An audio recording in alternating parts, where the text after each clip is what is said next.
தலைப்பு செய்திகள். தையிட்டி விகாரைக்கு முன்பாக இன்று எதிர்ப்பு போராட்டம். நாடு முழுவதும் நிரம்பி வழியும் 36 முக்கிய நீர்த்தேக்கங்கள். தரமற்ற மருந்துகளை அரசாங்கம் கொள்வனவு செய்கிறது. அரச வைத்திய அதிகாரிகள் சங்கம் குற்றச்சாட்டு. சீமான் கஜேந்திரகுமார் குழு சந்திப்பு. உக்ரைன் மீது ரஷ்யா ஏவுகணை தாக்குதல், 8 பேர் பலி. இனி விரிவான செய்திகள். யாழ் தையிட்டி திசவிகாரைக்காக அடாவடித்தனமாக கையகப்படுத்தப்பட்டுள்ள தனியார் காணிகளை விடுவிக்குமாறும் விகாரையின் விகாராதிபதிக்கு வழங்கப்படும் கௌரவத்திற்கு எதிர்ப்பு தெரிவித்தும் ஞாயிற்றுக்கிழமை விகாரை முன்பாக போராட்டம் முன்னெடுக்கப்பட உள்ளது. தையிட்டு சட்டவிரோத விகாரைக்கு முன்பாக இன்று காலை 9 மணிக்கு இந்த போராட்டம் ஆரம்பமாக உள்ளது என்று வலிகாமம் வடக்கு பிரதேச சபை உறுப்பினர்கள் மற்றும் காணி உரிமையாளர்கள் தெரிவித்துள்ளனர். தையிட்டி திச விகாரையின் விகாராதிபதி ஜின்தொட்டை நந்தாராம தேரருக்கு வழங்கப்பட உள்ள அமரபுர ஸ்ரீ கல்யாண வம்ச குழுவின் வட இலங்கை துணைத் தலைமை சங்கநாயக்க பதவிக்கான ஸ்ரீ சன்னாஸ் சான்றிதழ் மற்றும் விஜின் சான்றிதழ் வழங்கும் விழா இன்று புத்த சாசன சமயம் மற்றும் கலாசார அமைச்சர் இனிதும சுனில் செனவி தலைமையில் வழங்கப்பட உள்ளமை குறிப்பிடத்தக்கது. அதேவேளை தையிட்டி விகாரைக்கு முன்பாக இதொரு சட்டவிரோதமான விகாரை என மும்மொழிகளிலும் அறிவித்தல் பலகை நாட்டுவதும் எனவும் விகாராதிபதிக்கு வழங்கப்பட உள்ள கௌரவத்திற்கு எதிர்ப்பு தெரிவித்து போராட்டம் முன்னெடுப்பது என்றும் கடந்த வியாழக்கிழமை வலிகாமம் வடக்கு பிரதேச சபையின் மாதாந்த அமர்வில் தேசிய மக்கள் சக்தியின் பூரண ஆதரவுடன் பிரேரணை நிறைவேற்றப்பட்டமையும் குறிப்பிடத்தக்கது. இலங்கையில் நிலவும் மழையுடனான வானிலை காரணமாக நாடு முழுவதும் 36 முக்கிய நீர்த்தேக்கங்களும் 50க்கும் மேற்பட்ட நடுத்தர அளவிலான நீர்த்தேக்கங்களும் தற்போது நிரம்பி வருவதாக நீர்ப்பாசன திணைக்களம் தெரிவித்துள்ளது. நீர்ப்பாசன திணைக்களத்தின் தகவலின்படி அம்பாறை மாவட்டத்தில் உள்ள 9 முக்கிய நீர்த்தேக்கங்களில் 3ம், அனுராதபுரம் மாவட்டத்தில் 10 நீர்த்தேக்கங்களில் 9ம், பதுளை மாவட்டத்தில் 7 நீர்த்தேக்கங்களில் 4ம், மட்டக்களப்பு மாவட்டத்தில் 4 நீர்த்தேக்கங்களில் 2ம் தற்போது நிரம்பி வழிகின்றன. மேலதிகமாக அம்பாந்தோட்டை மாவட்டத்தில் உள்ள 10 முக்கிய நீர்த்தேக்கங்களில் ஒன்றினதும், கண்டி மாவட்டத்தில் உள்ள 3 முக்கிய நீர்த்தேக்கங்களினதும், குருநாகல் மாவட்டத்தில் உள்ள 10 முக்கிய நீர்த்தேக்கங்களின் 3னதும், மொனராகலை மாவட்டத்தில் உள்ள 3 முக்கிய நீர்த்தேக்கங்களில் 2னதும் வான்கதவுகள் திறக்கப்பட்டுள்ளன. இதேபோல் பொலனறுவை மாவட்டத்தில் உள்ள 4 முக்கிய நீர்த்தேக்கங்களில் 2லிருந்தும், புத்தளம் மாவட்டத்தில் உள்ள 2 முக்கிய நீர்த்தேக்கங்களிலிருந்தும், திருகோணமலை மாவட்டத்தில் உள்ள 5 முக்கிய நீர்த்தேக்கங்களில் இருந்து 4லும், வவுனியா மாவட்டத்தில் உள்ள ஒரு முக்கிய நீர்த்தேக்கத்திலிருந்தும் தண்ணீர் திறந்து விடப்பட்டுள்ளதாக தெரிவிக்கப்படுகின்றது. மேலும் தற்போது வெளியேற்றப்படும் நீரின் அளவு மிக குறைவாகவே உள்ளது என்றும், இருப்பினும் எதிர்கால மழை பொழிவை பொறுத்து வெளியேற்றப்படும் நீரின் அளவு மாறுபடலாம். எனவே குறித்த நீர்த்தேக்கங்களின் கீழ் பகுதியில் வசிப்பவர்கள் அந்தந்த நீர்த்தேக்கங்களில் இருந்து நீர் வெளியேற்றம் தொடர்பாக அதிகாரப்பூர்வ அறிவிப்புகளுக்கு விழிப்புடன் இருக்குமாறு கேட்டுக்கொள்ளப்பட்டுள்ளது. இந்தியாவின் மான் பார்மசூட்டிகள் நிறுவனத்திடமிருந்து கொள்வனவு செய்யப்பட்ட 10 மருந்துகள் தரமற்றவை என உறுதிப்படுத்தப்பட்டுள்ள நிலையில் அரசாங்கம் தொடர்ந்தும் அதே நிறுவனத்திடமிருந்து மருந்துகளை கொள்வனவு செய்வதாக அரசு வைத்திய அதிகாரிகள் சங்கம் பகிரங்கமாக குற்றம் சாட்டியுள்ளது. குறித்த நிறுவனத்திடமிருந்து மருந்துகளை அரசாங்கம் கொள்வனவு செய்வதற்கு பின்னாலுள்ள மருந்து மாபியா குறித்து விசாரணை நடத்தப்பட வேண்டும் எனவும் அச்சங்க ஊடக பேச்சாளர் வைத்தியர் சமில் சஞ்சீவ வலியுறுத்தியுள்ளார். கொழும்பில் வெள்ளிக்கிழமை ஏற்பாடு செய்யப்பட்ட ஊடகவியலாளர் சந்திப்பின் போது அவர் மேலும் குறிப்பிடுகையில், பொதுமக்களுக்கு தரமான மருந்துகளை விநியோகிப்பது அரசாங்கத்தின் மிக முக்கிய பொறுப்பாகும். அதற்கமைய தமது பணியை உரியவாறு நிறைவேற்றாமல் அலட்சியப்படுத்தி சம்பந்தப்பட்ட நிறுவன அதிகாரிகள் மீது சாடுவதை எப்போதும் எம்மால் ஏற்றுக்கொள்ள முடியாது. பொதுமக்களின் உயிரோடு விளையாட வேண்டாம். இந்நாட்டில் நீண்ட காலமாக நிலவி வரும் மருந்து மாபியா மற்றும் தரமற்ற மருந்து இறக்குமதி போன்ற தொடர்பில் கவனத்தில் கொண்டு அரசாங்கம் செயற்பட வேண்டும். புதிய அரசாங்கத்தின் கீழும் தற்சமயம் மருந்து கொள்வனவு செயற்பாட்டில் முறைகேடாக செயற்பட்ட நபர்கள் குறித்த நிறுவனங்களின் அதிகாரிகளாக பணியாற்றி வருகின்றனர். நாட்டில் வருடாந்தம் இறக்குமதி செய்யப்படும் மருந்துகளில் 100 மருந்து வகைகள் தரமற்றவையாக உள்ளன.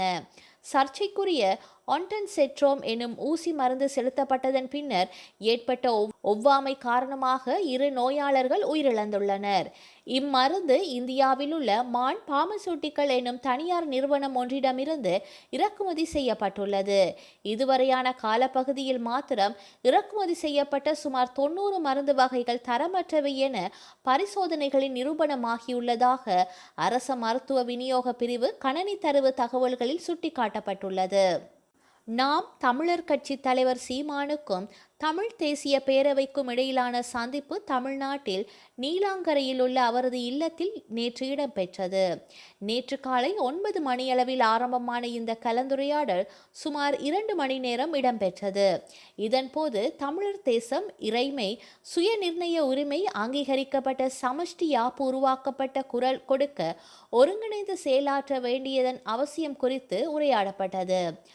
அத்துடன் ஐக்கிய ராச்சிய அரசமைப்பை நிராகரிப்பதற்கான அவசியம், ஈழத்தமிழ் கடற்தொழிலாளர்களின் பிரச்சினைக்கான தீர்வு முதலான விடயங்கள் குறித்தும் முக்கியமாக கலந்துரையாடப்பட்டன. அதேவேளை தமிழக முதலமைச்சருடன் பேசப்பட்ட விடயங்கள் சீமானிடம் எழுத்து மூலம் கையளிக்கப்பட்டன.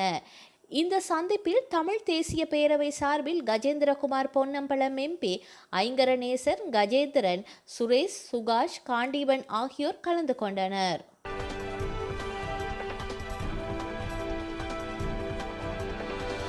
இந்தியாவில் வேலை வாய்ப்பின்மை என்ற பிரச்சினை நாளுக்கு நாள் பூதாகரமாகி வருகின்றன. குறைந்த எண்ணிக்கையிலான வேலைகளுக்கு எண்ணற்றோர் விண்ணப்பிப்பது தற்போது பேசுபொருளாகி வருகின்றது. அவ்வகையில் ஒடிசாவில் 187 ஊர்காவல் படை பணியிடங்களுக்கு எதிர்பார்த்ததை விட அதிக பேர் விண்ணப்பித்துள்ளனர். இதனால் இத்தனை பேர்களுக்கும் தேர்வு அறை ஒதுக்க முடியாமல் விமான ஓடுதளத்தில் தேர்வு நடத்தப்பட்டுள்ளது. விமான ஓடுதளத்தில் அமர்ந்து கிட்டத்தட்ட 8,000 பேர் தேர்வு எழுதியுள்ளனர். இது தொடர்பான வீடியோ இணையதளத்தில் வெளியாகி வைரலாகி வருகின்றது. ஊர்காவல் படை பணிக்கு தினசரி ரூபாய் 612 ஊதியம் வழங்கப்படுவதாகவும் இது மாதத்திற்கு சுமார் ரூபாய் 18,360 ஆக வருவதாகவும் கூறப்படுகின்றது. இந்த பணியில் சேர 5ஆம் வகுப்பு வரை படித்திருந்தாலே போதும். ஆனால் தேர்வு எழுதிய பலரும் பட்டதாரிகள் என்பது குறிப்பிடத்தக்கது. தேர்தல் கூட்டணி பேச்சுவார்த்தை குழு அமைப்பது தொடர்பாக பனையூர் அலுவலகத்தில் தமிழக வெற்றிக் கழகம் நிர்வாகிகளுடன் விஜய் ஆலோசனை நடத்தி வருகின்றார். மேலும் கூட்டணி பேச்சுவார்த்தை குழு தொடர்பாக செங்கோட்டையன், புஸ்லி ஆனந்த், தேர்தல் பிரச்சார மேலாண்மை பொதுச் செயலாளர் ஆதவ் அர்ஜுனா உள்ளிட்ட நிர்வாகிகளுடன் விஜய் ஆலோசனை நடத்தி வருகின்றார். தமிழ்நாட்டில் சட்டமன்ற தேர்தல் நெருங்கி வரும் நிலையில் விஜய் முக்கிய ஆலோசனை நடத்துகிறார் என்பது குறிப்பிடத்தக்கது. உக்ரைன் மீது ரஷ்யா நடத்திய ஏவுகணை தாக்குதலில் 8 பேர் கொல்லப்பட்டதாக தெரிவிக்கப்படுகின்றது. தெற்கு உக்ரைனின் ஒடேசா நகரத்தில் அமைந்துள்ள துறைமுக கட்டமைப்பின் மீது வெள்ளிக்கிழமை இரவு ரஷ்ய ராணுவம் பாலிடிக்ஸ் ஏவுகணையின் மூலம் தாக்குதல் நடத்தியுள்ளது. இந்த தாக்குதலில் 8 பேர் கொல்லப்பட்டதுடன் 27 பேர் படுகாயமடைந்துள்ளதாக ஒடிசா நிர்வாகம் அறிவித்துள்ளது.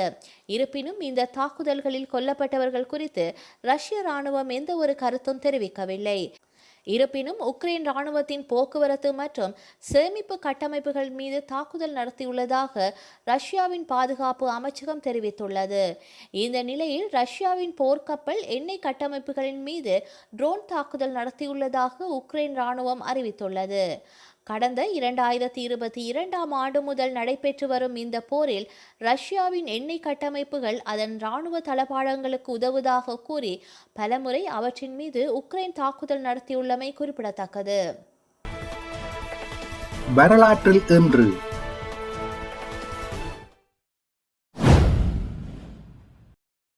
1902 இலங்கையில் தடுத்து வைக்கப்பட்ட போர் கைதிகள் தென்னாப்பிரிக்காவுக்கு திருப்பி அனுப்பப்பட்டனர்.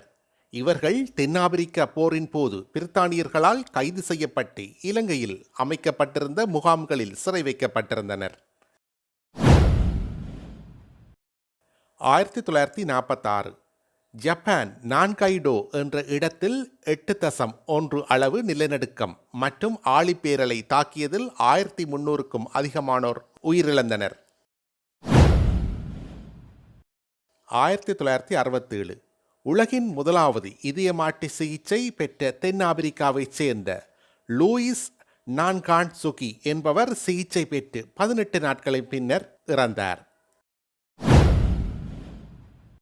1988 ஸ்கொட்லாந்தில் லொக்கர்பி என்ற இடத்தில் பறந்து கொண்டிருந்த அமெரிக்க விமானத்தில் குண்டு வெடித்ததில் 270 பேர் கொல்லப்பட்டனர்.